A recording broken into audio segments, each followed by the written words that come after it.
আসিফ দরজা ছেড়ে দাঁড়াতেই মায়া পাশ কাটিয়ে ভেতরে ঢুকতেই মুখোমুখি হলো হৃদের তীক্ষ্ণ প্রখর দৃষ্টির সঙ্গে। কেমন একঘেয়েমি কটমট চোখে তাকিয়ে মায়ের দিকে। মায়া হৃদের শক্ত দৃষ্টিতে থতমত খেয়ে বসল। ভাবল অসময়ে চলে আসায় হয়তো হৃদ রেগে গেছে, কিন্তু মায়ের কথাটা বলা জরুরি। এটা ভেবেই নিজেকে সাহস দিল। কয়েক কদম হেঁটে হৃদের টেবিলের সামনে দাঁড়াতে দাঁড়াতে সালাম দিয়ে বলল, আসসালামু আলাইকুম ভাইয়া। হৃদ উত্তর করল না, বরং দৃষ্টিতে আরো তীক্ষ্ণতার তেজ বাড়ল। মায়ের মুখটাও কেমন শক্ত চোয়ালে দেখল হৃদ। মায়া বুঝল না হৃদ হুটহাট রেগে যাচ্ছে কেন। মায়ের অনাকাঙ্ক্ষিত উপস্থিতিতে নাকি অন্য কোনো কারণ। হয়তো মায়ের অসময়ে উপস্থিতির জন্য বিরক্ত। দুপুরের দিকে তো হৃদ মায়াকে অপমান করেছিল, আর তাতে রেগে মেগে পাল্টা জবাবও দিয়েছিল মায়া। আর হৃদ খানের সাহায্য চাইবে না বলে কড়া কথাও শুনিয়েছিল। কিন্তু আবার মায়াকে হৃদ খানের দুয়ারে আসতে দেখে হয়তো মায়ের উপর রেগে যাচ্ছে। মায়া হৃদের রাগ শান্ত করতে চেয়ে হাঁসফাঁস করে মিনমিন গলায় বলে উঠল, আই এম সরি ভাইয়া, আসলে আমার তখন আপনার সাথে ওইভাবে রেগে কথা বলা উচিত হয়নি। আমার ভুল হয়েছে, এজন্য আমি আবারও সরি। আমাকে ক্ষমা করে দিন ভাইয়া। মায়ের কথার মাঝেই শোনা গেল হৃদের শক্ত তেজি গলার স্বর, আসিফ বাইরে যা। জি ভাই। মায়া চমকে পিছনে তাকাতেই দেখল আসিফ ততক্ষণে দরজার বাইরে চলে গেছে এবং থাই গ্লাসটা টেনে বাহির থেকে বন্ধ করে দিচ্ছে। মায়া ঘাবড়ে সামনে হৃদের দিকে তাকালো। হৃদ তখনও মায়ের দিকে একইভাবে তাকিয়ে আছে। মায়ের তাকানোতে চোখাচোখি হলো দুজনের। মায়া দৃষ্টি নত করল, ভয়ার্ত মুখে আর চোখে আশেপাশে তাকালো। বিশাল অফিস কক্ষ জুড়ে মায়া আর হৃদ ছাড়া অন্য কেউ নেই। মায়ের হঠাৎ অজানা ভয়ে গলা শুকিয়ে এলো। একা একটা মেয়ে হয়ে একটা ছেলের সঙ্গে এভাবে দেখা করতে চলে আসাটা মায়ের ঠিক হয়নি ভেবে আরো ভয়ার্ত হলো। এখন চলে যাওয়াটা মায়ের ঠিক হবে কিনা তাও ভাবল। যদি হৃদের মতিগতি মায়ের নিকট ভালো না থাকে, তাহলে টেবিলের উপর কাঁচের গ্লাস দিয়ে হৃদের মাথা ফাটাবে বলে মনে মনে ঠিক করেও নিল। ভয়ার্ত ভাবুক মায়ের ধ্যান ভাঙে হৃদের গলার স্বরে, আমার রুচিতে পচা ধরেনি যে আপনার প্রতি ইন্টারেস্ট দেখাবো। অহেতুক ভয় পাওয়া বন্ধ করেন। হৃদ খানের টেস্ট এত নিচু নয় যে আপনার মতন মেয়ের প্রতি রুচি দেখাবো, যার স্বামী থাকা সত্ত্বেও রাস্তায় বয়ফ্রেন্ড নিয়ে ঘুরে বেড়ায়। এমন একাধিক পুরুষে আসক্ত নারীরা, আর যাই হোক, হৃদ খানের রুচিতে অন্তত পড়ে না তারা। হৃদের কথায় অপমানে মায়ের গায়ে কাঁটা দিয়ে ওঠে রাগে। মায়া একাধিক পুরুষে আসক্ত নারী? এমন অপমানজনক কথা মায়াকে ওর জীবনে কেউ বলেনি। ঘৃণায় মায়ার শরীর জ্বলে উঠল। এত সময় ধরে হৃদ খানকে নিয়ে মনের ভেতরকার অজানা ভয়টা যেন মুহূর্তেই কেটে গিয়ে তীব্র রাগ ভর করল মায়ের শরীরে। কিন্তু তারপরও বোকামি করল না, আর না দুপুরের মতো রেগেমেগে আগুন হয়ে হৃদকে অযাচিত কিছু বলতে চাইল না, যেটা মায়ের জন্য এই মুহূর্তে ভালো হবে না বলে মনে করল। কারণ মায়ের হৃদের থেকে সাহায্য চাই, তাই ব্যবহারে নমনীয়তা মায়ার দরকার। হৃদ খান তো তার তেড়া স্বভাব দেখাবেই, সেটাই স্বাভাবিক। কিন্তু মায়াকে আপাতত নিজের আত্মসম্মান সাইডে রেখে হৃদের সঙ্গে ভদ্র ভাষায় কথা বলতে হবে।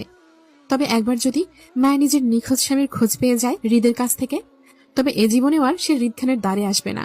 তখন হৃদ খান তার রাস্তায় আর মায়া ওর নিজের রাস্তায়। মায়া নিজের রাগ চেপে স্বাভাবিকভাবেই হৃদের শক্ত হয়ে থাকা মুখটার দিকে তাকিয়ে এগিয়ে এসে ধূপ করে হৃদের মুখোমুখি হয়ে টেবিলের চেয়ারটা টেনে বসল। কাঁধের ব্যাগটা টেবিলের উপর রাখতে রাখতে হৃদের কথার পিষ্টে সৌজন্যের হাসি বজায় রেখে বলল, কি যে বলেন না নেতা সাহেব, কোথায় আপনি আর কোথায় আমি? আপনি হলেন একজন অসাধারণ টাকা পয়সাওয়ালা বড়লোক মানুষ, আর আমি হলাম অতি সাধারণ একজন দরিদ্র পরিবারের মেয়ে। আপনার রুচিতে আমাকে পড়লে হবে বলুন তো? আপনার সাথে আমার যায়? আমার সাথে যায় আমার লেভেলের কোনো মধ্যবিত্ত পরিবারের অতি সাধারণ কোনো যুবককে। আমার ধরার হলে সেই টাইপের কাউকেই ধরবো। আপাতত আপনার ইন্টারেস্টে আসার মতো স্পর্ধা দেখাবো না। আচ্ছা যাই হোক, আপনাকে একটু জ্বালাতে চলে আসলাম। যদিও আমার উপস্থিতিতে আপনি বিরক্ত বোধ করছেন, তারপরও এই মুহূর্তে আপনাকে ছাড়া আমি আর দ্বিতীয় কোনো অপশন খুঁজে পাচ্ছি না। এজন্যই বাধ্য হয়ে চলে আসলাম। আসলে আপনার কাছে আমার গোপনীয়তার বিষয়টি ইতিমধ্যেই প্রকাশ পেয়ে গেছে, যেটা আপনি ছাড়া আমার পরিবারের বড়রাও আর কেউ জানে না। সেজন্য আপনাকে ছাড়া এই মুহূর্তে আমি দ্বিতীয় কোনো পথ দেখছি না যে আমাকে আমার নিখোঁজ স্বামীর সন্ধান দিতে পারে। আপনার তো অনেক ক্ষমতা, অনেক দাপট। আপনি চাইলেই আমার সমস্যাটি সহজেই সমাধান করে দিতে পারেন। আসলে আমার এত তাড়ার কারণ হচ্ছে, ওই যে তখন আপনি এই থাই গ্লাস দিয়ে রাস্তায় আমাকে একটা ছেলের সাথে দেখছিলেন না? ওনার নাম রিফাত, আমার বয়ফ্রেন্ড। লোকটা আমাকে প্রচুর ভালোবাসে, বিয়ে করতে চায়, কিন্তু আমি করতে পারছি না। আসলে আমি আটকে আছি আমার অনাকাঙ্ক্ষিত বিয়েটার জন্য। স্বামীকে না চেনার কারণে তাকে ডিভোর্সটাও দিতে পারছি না। আর মেয়েদের তালাক না হলে তো দ্বিতীয় বিয়ে করা যায় না, সেটা তো আপনি জানেনই ভাইয়া। তাই প্লিজ আমার দুপুরের কথাগুলো আপনি মনে রাখবেন না।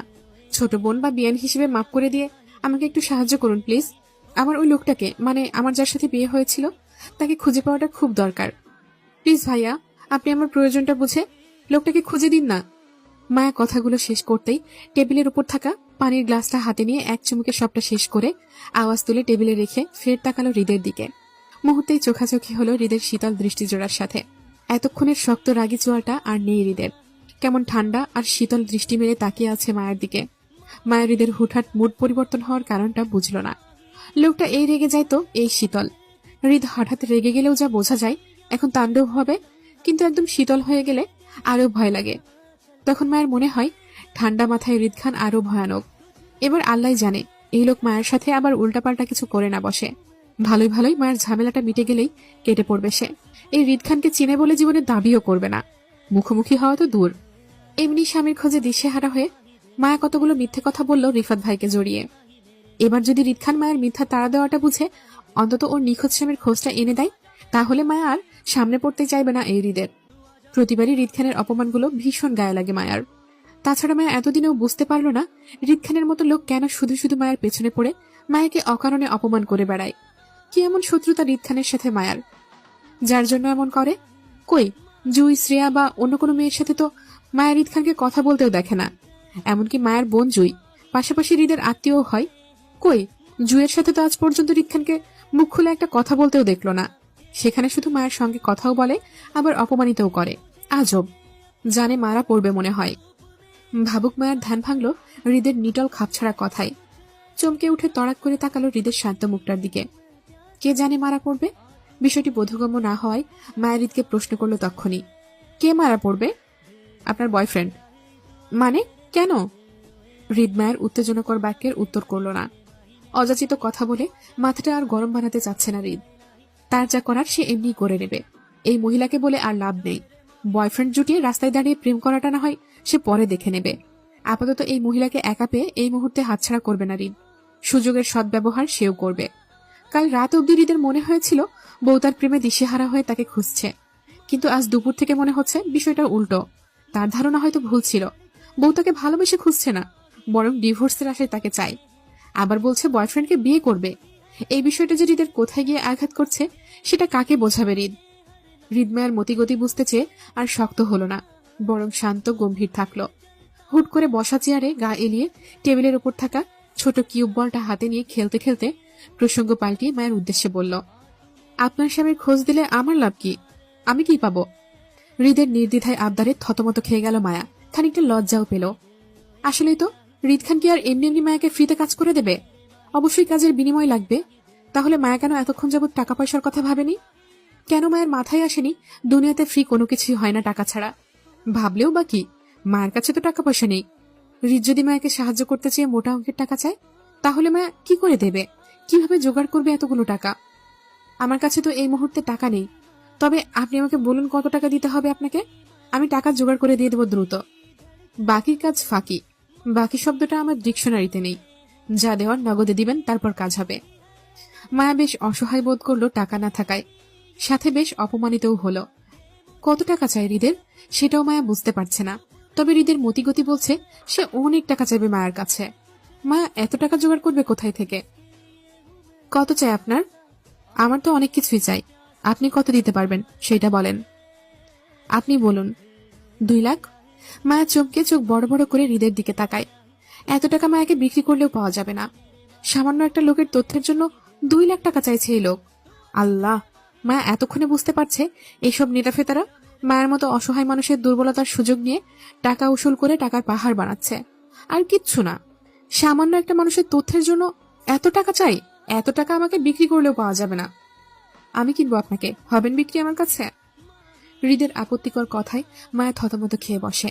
হৃদের তীক্ষ্ণ দৃষ্টি এড়াতে হাঁসফাঁস করে মায়া ফের আপত্তি জানিয়ে মিনমিন করে বলল, আমার কাছে এত টাকা নেই, আপনি কমিয়ে বলুন।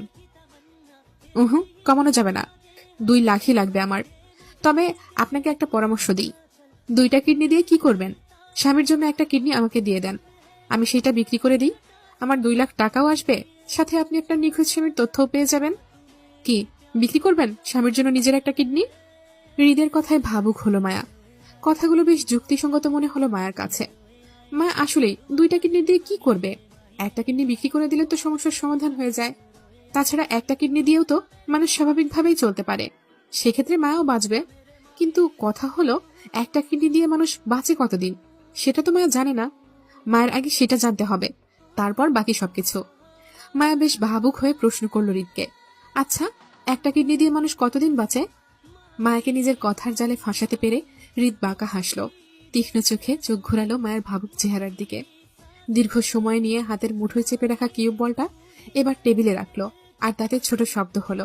কিউবটা টেবিলের উপর রাউন্ড তুলে হৃদ মায়াকে বলল, এই ধরেন অর্ধাঅর্ধি বছর বাঁচবেন। যেখানে 60 বছর বাঁচতেন সেখানে একটা কিডনি দিয়ে 30 বছর বাঁচবেন। তবে 30 বছর কিন্তু কম না, অনেকদিন কিন্তু। তাই স্বামীর জন্য একটা কিডনি বিক্রি করাই যায়, কি বলেন?